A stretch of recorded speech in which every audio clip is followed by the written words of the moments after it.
Hello friends मिनुस्मितास किचेनলৈ পুনৰবাৰ সকলোকে স্বাগতম জনাইছো আৰু আজি আমি বনাবলৈ লৈছো সকলোৰে প্ৰিয় বাটাৰ পনীৰ মছলা। এই ভিডিওটো এটা ৰিকুৱেষ্টেড ভিডিও মোৰ এগৰাকী সাবস্ক্ৰাইবাৰে এই ভিডিওটোৰ কাৰণে মোক ৰিকুৱেষ্ট কৰিছিলে। তেওঁৰ এটা চেনেল আছে আসামিজ বুক টিউবাৰ বুলি আপোনালোকে এবাৰ তেওঁৰ চেনেলটোত ভিজিট কৰিব। বহুত ভাল ভাল কিতাপৰ ৰিভিউ কৰি থাকে তেওঁলোকে আৰু আজি ভিডিওটো শেষলৈকে চাবলৈ নাপাহৰিব কাৰণ ইয়াতে মই এটা সিক্ৰেট ইনগ্ৰেডিয়েন্টস ব্যৱহাৰ কৰিছো। তেতিয়াহলে বলক ভিডিওটো আৰম্ভ কৰো। প্ৰথমতে মই এখন পেন লৈ লৈছো তাতে অকণমান মিঠা তেল দি লৈছো আৰু ইয়াতে মই দুটা ডাঙৰ সাইজৰ পিয়াজ কাটি পেলাই দি দিছো আৰু লগতে মই দি দিম ইয়াতে বিলাহী। মই দুটা পিয়াজ আৰু তিনটা বিলাহী লৈছো আৰু দি দিম কাজু। যেহেতু আমি বাটাৰ পনীৰ মছলা বনাইছো গতিকে কাজুটো আমাক লাগিবই। এইখিনি ভালকে মই ভাজি লম 10 পৰা 15 মিনিট সময়। লগতে দুটা শুকান জলকীয়া দি দিছো।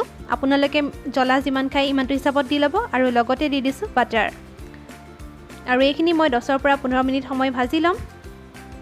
এতিয়া মই অকণমান এড কৰিম নিমখ কাৰণ নিমখ দিলে বিলাহীখিনি সোনকালে সিজে।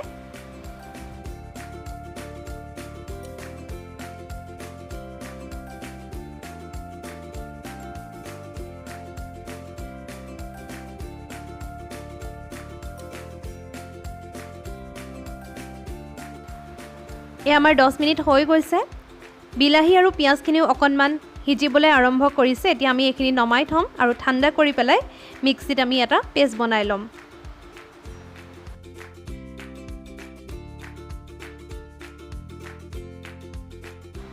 এয়া চাওক আমি পেষ্টটো ৰেডি কৰি ললো। আপোনালোকে ধুনীয়াকৈ মিক্সিত পেষ্টটো বনাই ল'ব আৰু এতিয়া মই ইয়াতে 2 চামুচ দি দিছো ঘি। আপোনালোকে ইয়াৰ হলনি বাটাৰো ব্যৱহাৰ কৰিব পাৰে।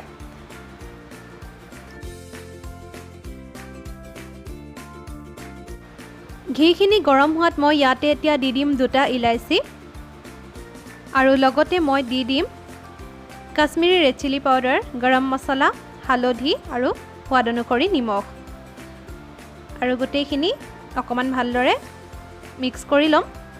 আপোনালোকে মছলাটো দিয়াৰ পাছত লগালগ এনেদৰে লৰাই দিব নহলে মছলাটো পটককে কেৰাহীত লাগি যায়। আৰু এতিয়া আমি বনাই থোৱা পেষ্টটো দি দিছো। আপোনালোকে এটা কথা মন কৰিব যে পেষ্টটো আপোনালোকে যিমান ভালদৰে লৰাই ভাজি থাকিব সিমানেই আপোনালোকৰ গ্ৰেভিটো বহুত ভাল হ'ব। দেখিছেনে মোৰ গ্ৰেভিটো কিমান ক্ৰিমি লাগিছে। এনেদৰে আপোনালোকে ধুনীয়াকৈ লৰাই ভাজি থাকিব। এতিয়া যে মই কৈছিলোঁ এটা সিক্ৰেট ইনগ্ৰেডিয়েন্টস ব্যৱহাৰ কৰিম সেইটো হৈছে কনডেন্স মিল্ক। কনডেন্স মিল্ক দিলে বাটাৰ পনীৰৰ যিটো টেষ্ট বিৰাটেই ভাল লাগে আৰু বহুত ক্ৰিমি লাগে। আপোনালোকে যদি এনেদৰে কনডেন্স মিল্ক ব্যৱহাৰ কৰি খাইছে তেতিয়াহলে মোক জনাব আৰু যদি নাই খোৱা এবাৰ খাই চাবচোন। পুৰা ৰেষ্টুৰেণ্টৰ টেষ্ট আহি যায় কনডেন্স মিল্কটো দিয়াৰ লগে লগে। আৰু এয়া চাওক মোৰ গ্ৰেভিটো কিমান ক্ৰিমি হৈছে। আৰু এতিয়া ইয়াতে মই এড কৰিম অকণমান আমুল ক্ৰীম মই এড কৰিছোঁ। আপোনালোকৰ ওচৰত যদি আমুল ক্ৰীম নাথাকে তেতিয়াহলে গাখীৰৰ যিটো খৰ সেইটো আপোনালোকে ব্যৱহাৰ কৰিব পাৰে। আৰু লগতে দি দিছো মই কসুৰি মেথি। কসুৰি মেথি দিলে বাটাৰ পনীৰটো গ্ৰেভিটো আৰু অলপ ক্ৰিমি হৈ যায় কাৰণ কসুৰি মেথিয়ে বহুত ক্ৰিমি কৰে গ্ৰেভিটো। এতিয়া আমি ইয়াতে পনীৰখিনি এড কৰি দিম।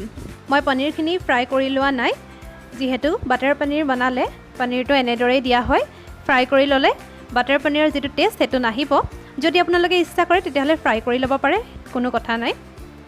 আৰু এতিয়া মই অলপ দেৰি এনেদৰে থৈ দিম। এয়া আমাৰ বাটাৰ পনীৰ ৰেডি হৈ গৈছে আৰু ইয়াতে এতিয়া মই বাটাৰ দি দিম। বাটাৰ পনীৰ বনালে বাটাৰটো দিবই লাগিব নহয় জানো। গতিকে আপোনালোকে যিমানটো খাই সিমানটো বাটাৰ এড কৰি দিব। মই বৰ বেছি এটাও দিয়া নাই কাৰণ মই পেষ্টটো বনাওঁতেও বাটাৰ এড কৰিছিলোঁ। আপোনালোকে যদি পেষ্টটো বনাওঁতে বাটাৰ এড কৰিব নিবিচাৰে তেতিয়াহলে লাষ্টত আপোনালোকে বেছিকৈ দি দিব পাৰে বাটাৰটো যিমানটো আপোনালোকে খায় আৰু সিমানটো। আকৌ এবাৰ ভালদৰে লৰাই দিম আৰু এতিয়া এইখিনি আমি উলিয়াই এটা সাৰ্ভিং বাউলত সাৰ্ভ কৰিম।